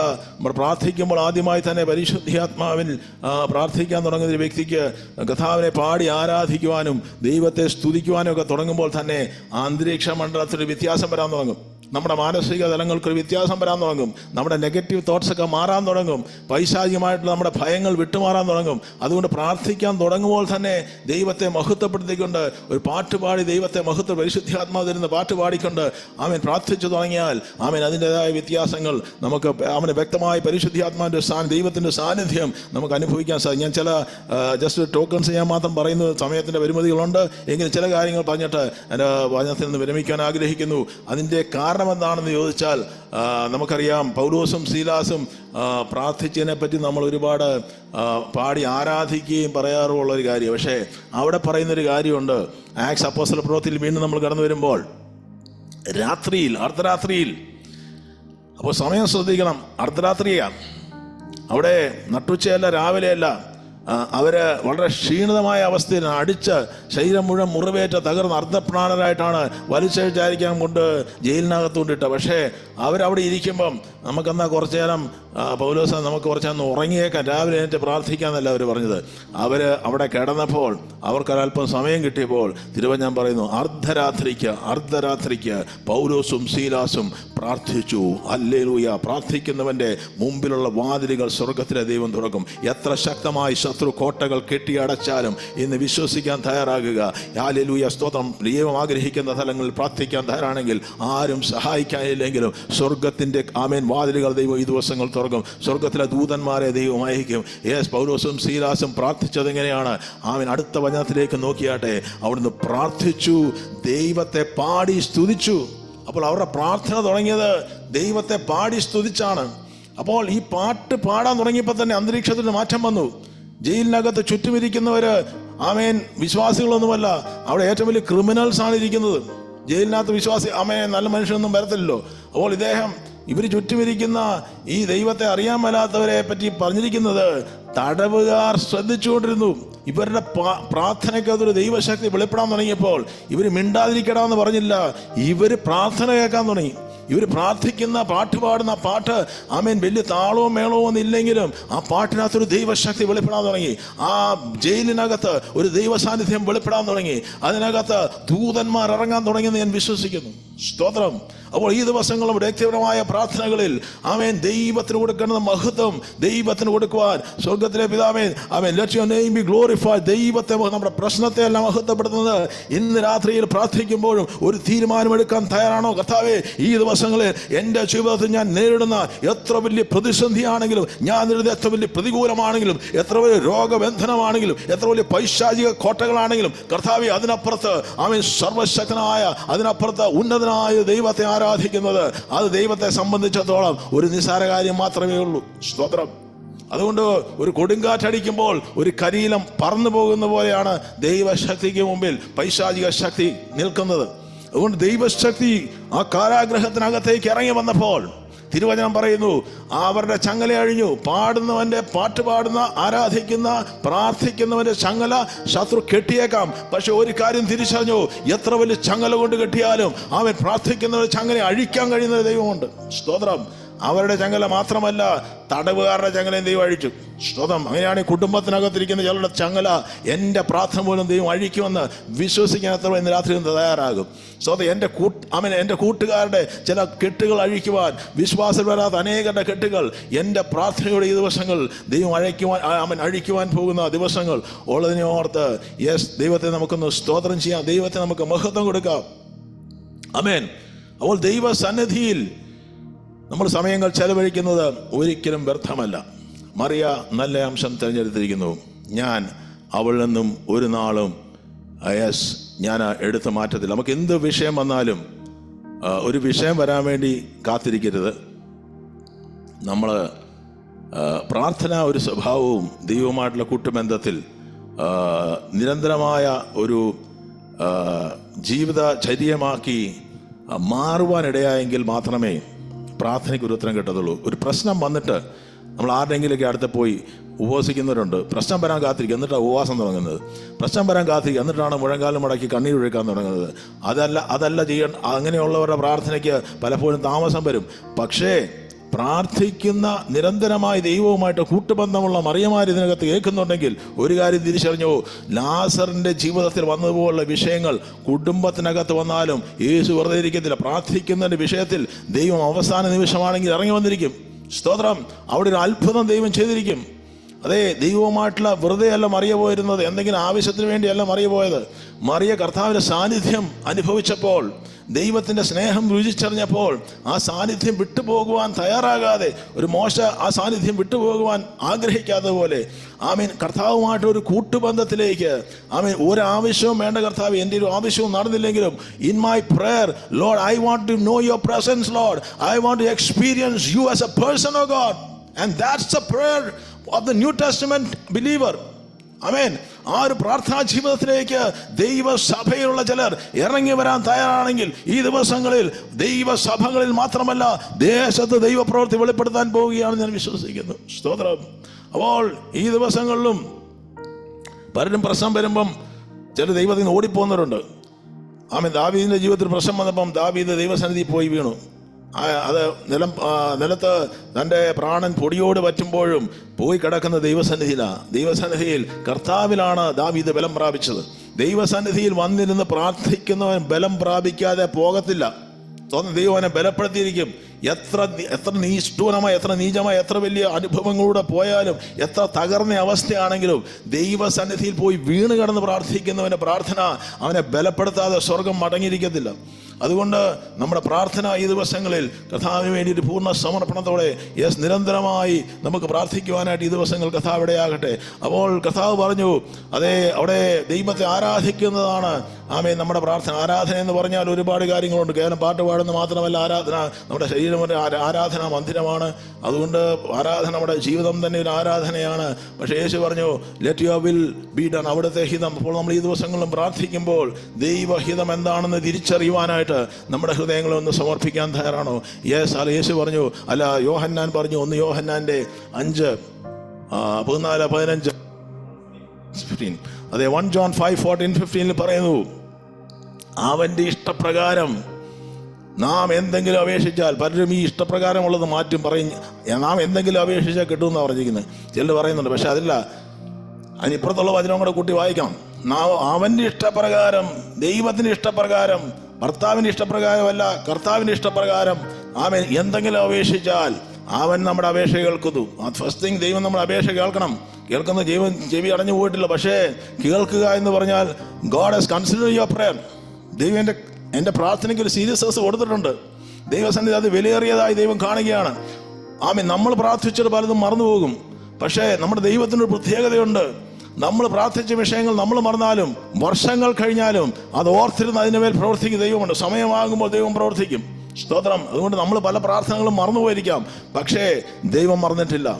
ആമേൻ. അത് സമയമാകുമ്പോൾ ഈ ദിവസങ്ങൾ ഒരു മഴ പോലെ അത് ഈ ദിവസങ്ങൾ നമ്മുടെ ജീവിതത്തിലേക്ക് മടങ്ങി വരുന്ന സമയത്ത് അവൻ എന്തപേക്ഷിച്ചാലും, ദൈവഹിതപ്രകാരം എന്തപേക്ഷിച്ചാലും അവൻ നമ്മുടെ അപേക്ഷ കേൾക്കുന്നു എന്നുള്ളതാണ് നമുക്കുള്ള അവനോട് അപേക്ഷ. അതെ, നമുക്കുള്ള ധൈര്യം, നമുക്ക് പലപ്പോഴും മുമ്പില്ലാതൊരു കാര്യമായിരുന്നു. നമ്മൾ കഴിക്കുന്ന പ്രാർത്ഥനകൾ ദൈവം കേൾക്കുന്നുണ്ടോ എന്ന് ഒരു ധൈര്യമില്ല. നമ്മൾ just hitting in the air, നമ്മൾ എന്തൊക്കെയോ പുലമ്പുന്നു പറയുന്നു പോകുന്നു.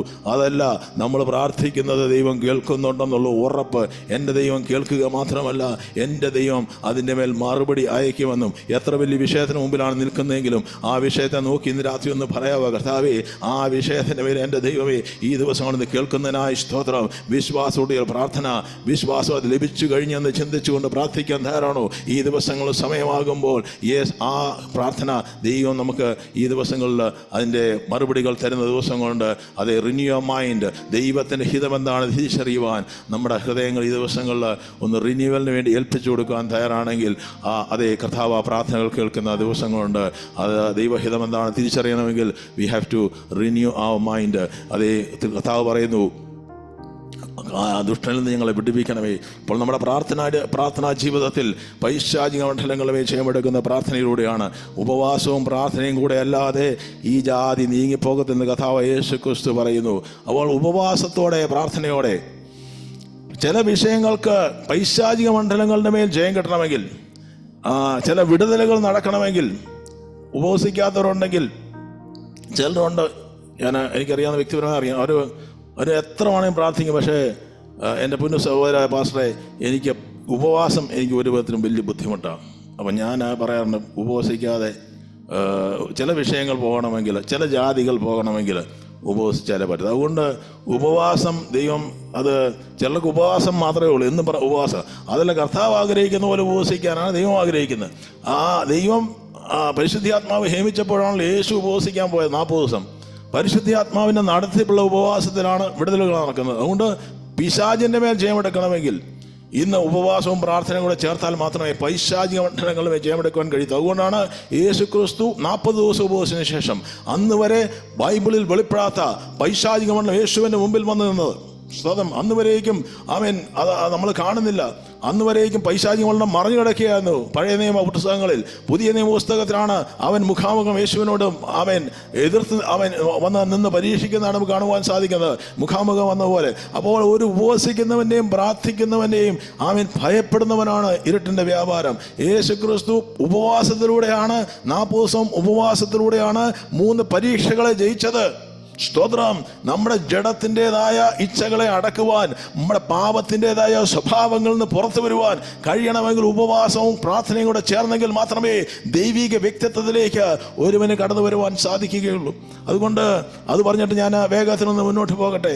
സ്തോത്രം. ഈ ദിവസങ്ങളിൽ നമ്മുടെ പ്രാർത്ഥനകൾ ഫോക്കസ്ഡായി തീരുന്ന ദൈവസന്നിധിയിലേക്ക് ശ്രദ്ധയോടുകൂടി പ്രാർത്ഥിക്കാം. പ്രാർത്ഥിച്ച് മറന്നു പോകുവാനല്ല.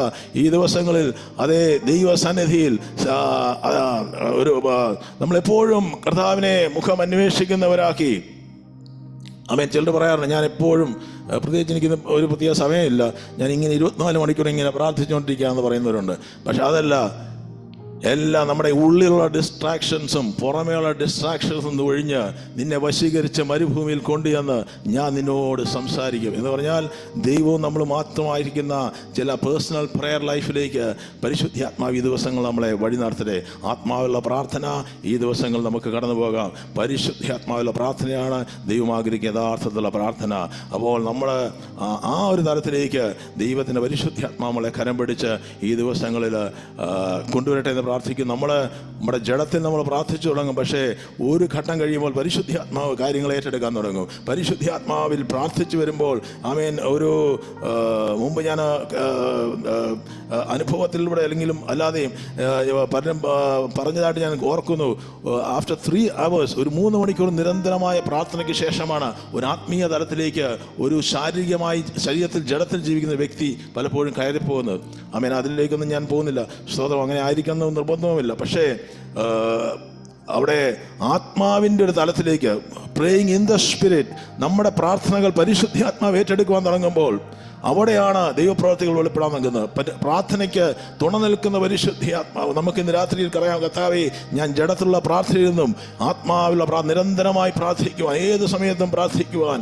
അപ്പോൾ നമ്മളെ ആത്മാവ് ബലഹീനതയ്ക്ക് തുണ നിൽക്കുന്ന വേണ്ടും വണ്ണം പ്രാർത്ഥിക്കേണ്ടത് എങ്ങനെയെന്ന് നമുക്ക് അറിഞ്ഞുകൂടാതിരിക്കുമ്പോൾ ഉച്ചരിച്ചുകൂടാത്ത ഞരക്കങ്ങളാൽ പരിശുദ്ധാത്മാവ് നമുക്ക് വേണ്ടി ഇംഗിതം വഹിക്കുന്ന പ്രാർത്ഥനകളായി നമ്മുടെ ജീവിതത്തിൽ പ്രാർത്ഥനകൾ മാറട്ടെ. നമുക്ക് പരിശുദ്ധാത്മാവിനോട് ചോദിക്കാം, പരിശുദ്ധാത്മാവേ, ഈ ദിവസം എന്നെ സഹായിക്കണമേ.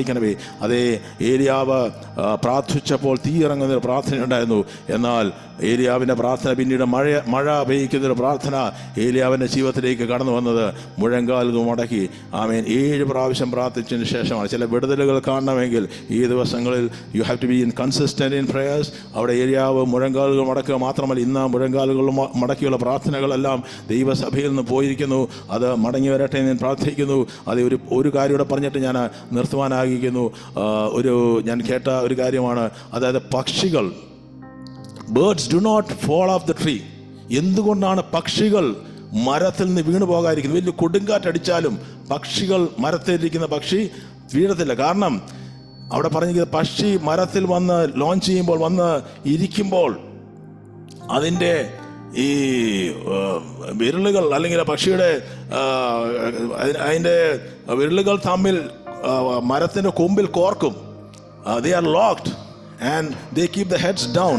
അപ്പോൾ അങ്ങനെ ലോക്കായിരിക്കുമ്പോൾ എത്ര വലിയ കൊടുങ്കാറ്റടിച്ചാലും ഈ പക്ഷി വീഴത്തില്ല എന്ന് പറഞ്ഞതുപോലെയാണ് ആമേൻ പ്രാർത്ഥിക്കുന്നവൻ്റെ ജീവിതം മുഴങ്കാൽ മടക്കി പ്രാർത്ഥിക്കുന്നവൻ്റെ ജീവിതത്തിന് മേൽ കൊടുങ്കാറ്റുകൾ ആഞ്ഞടിച്ചേക്കാം. പക്ഷേ കൊടുങ്കാറ്റ് തീരുവോളം നമ്മളെ ദൈവം സൂക്ഷിക്കുന്നത് പ്രാർത്ഥനാ ജീവിതത്തിൻ്റെ മേൽ. പ്രാർത്ഥിക്കുന്നവനെ ദൈവം അവനെ മറയ്ക്കുന്നൊരു ദൈവമുണ്ട്. യെസ്, മറവിടമാണ് അവൻ, എനിക്ക് മറവിടമാകുന്നു, അവൻ എനിക്ക് സങ്കേതമാകുന്നു. അതേ, സ്തോത്രം. ആമേൻ, തിരമാലകൾ എന്നോട് അടുത്തു വരികയില്ലെന്ന് ദാവീദ് പറഞ്ഞതിൻ്റെ കാരണം എന്താണെന്ന് ആമേൻ പ്രാർത്ഥനയാണെന്ന് 32-ാം സങ്കീർത്തനം വ്യക്തമായി വായിച്ചാൽ നമുക്ക് മനസ്സിലാകും. ഒരു കാര്യം പറഞ്ഞിട്ട് എൻ്റെ വാക്കുകൾക്ക് വിരാമം ഇടുകയാണ്. അതേ, കർത്താവായ യേശുക്രിസ്തുവിൻ്റെ പ്രാർത്ഥനയാണ് നമ്മളിൽ ലോകത്തെ തന്നെ വിടിപ്പിക്കാൻ തക്കവണ്ണം. കർത്താവായ യേശുക്രിസ്തു താൻ അവരെ വിട്ട് ഒരു കല്ലേറ് ദൂരത്തോളം വാങ്ങിപ്പോയി മുട്ടുകുത്തി, ആമേൻ, ശ്രദ്ധിക്കുക, മുട്ടുകുത്തി, പിതാവേ, നിനക്ക് മനസ്സുണ്ടെങ്കിൽ ഈ പാനപാത്രമെങ്കിൽ നീക്കണമെങ്കിലും എൻ്റെ ഇഷ്ടമല്ല നിൻ്റെ ഇഷ്ടം തന്നെ ആകട്ടെ എന്ന് പ്രാർത്ഥിച്ചു. അപ്പോൾ പ്രാർത്ഥിച്ചപ്പോൾ ഒരു കാര്യം സംഭവിച്ചു. അവനെ ശക്തിപ്പെടുത്തുവാൻ സ്വർഗത്തിൽ നിന്നൊരു ദൂതൻ അവന് പ്രത്യക്ഷനായി. പിന്നെ അവൻ പ്രാണവേദനയിലായി. പിന്നെ പറയുന്ന അതിശ്രദ്ധയോടെ പ്രാർത്ഥിച്ചു. പ്രാർത്ഥനയിൽ നിരന്തരമായി പോരാടുന്ന ആമേൻ ചില ജീവിതങ്ങളെ പരിശുദ്ധാത്മാവ് എഫ്രഫോസിനെമാരെ കർത്താവ് എഴുന്നേൽപ്പിക്കട്ടെ. ആമേൻ അതിശ്രദ്ധയോടെ പ്രാർത്ഥിച്ചു. അവൻ്റെ വിയർപ്പ് നിലത്ത് വീഴുന്ന വലിയ ചോരത്തുള്ളി പോലെയാണ് ആയി തീർന്നു. ആ പ്രാർത്ഥനയാണ് കർത്താവിനെ ക്രൂശ് ചുമക്കാനുള്ള ശക്തി കൊടുത്തത്. ആമേൻ. അതുകൊണ്ടാണ് കർത്താവ് ഗത്സമനി മുതൽ ഗോൽഗോത്ത വരെ ഭാരമേറിയ ക്രൂശൻ ചുമന്നുകൊണ്ട് ഈ തെറ്റി വീഴുന്ന ചോരത്തുള്ളികൾ ആമേൻ യെരൂശലേമിൽ തെരുവീതികൾ വീഴുമ്പോഴും, പലരും അപഹസിക്കുമ്പോഴും പരിഹസിക്കുമ്പോഴും നിന്ദിക്കുമ്പോഴും കുത്തുവാക്കുകൾ പറയുമ്പോഴും, ആമേൻ ശരീരത്തെ പീഡിപ്പിക്കുമ്പോഴും അതിനെല്ലാം ജയം കൊടുത്തത് ഗത്സമനി പ്രാർത്ഥനയായിരുന്നു. സ്തോത്രം. അപ്പോൾ കർത്താവ് ആമേൻ ക്രൂശെടുക്കാൻ പോകുമ്പോൾ കർത്താവ് പറയുന്ന ഒരു കാര്യമുണ്ട്, പത്രോസേ, നിന്റെ ഉറക്കം നീ നിർത്തണം. 1 മണിക്കൂറെങ്കിലും നീ പ്രാർത്ഥിച്ചിരുന്നെങ്കിൽ നീ വീണു പോകത്തില്ല. ഉണർത്തില്ല എന്ന് പത്രോസേ, അതേ നിങ്ങൾ ഉറങ്ങുന്ന എന്ത്? പരീക്ഷയിൽ അകപ്പെടാതിരിക്കാൻ നമ്മുടെ ആത്മാവ് സന്നദ്ധമാണെങ്കിലും ജഡം തയ്യാറല്ല എങ്കിലും ഈ ദിവസങ്ങൾ നമുക്ക് എഴുന്നേൽക്കാൻ തയ്യാറാകാം. എന്ത് പരീക്ഷയിൽ അകപ്പെടാതിരിക്കാൻ എഴുന്നേറ്റ പ്രാർത്ഥിപ്പിൻ എന്ന് പറഞ്ഞു. നമുക്ക് അരുവനാഥന്റെ കരങ്ങളിലേക്ക് ഏൽപ്പിക്കാം. ആ പ്രാർത്ഥനയാണ് എന്നെ നിങ്ങളെയും ഇന്ന് കർത്താവിന്റെ സന്നിധി ഇരുന്ന് പ്രാർത്ഥിപ്പാൻ ഇടയാക്കിയത്. അത് ഓർത്ത് കർത്താവ് നന്ദി പറയാം. ഈ വചനങ്ങൾ ദൈവം നിങ്ങൾ അനുഗ്രഹിക്കട്ടെ, ആശ്വസിപ്പിക്കട്ടെ.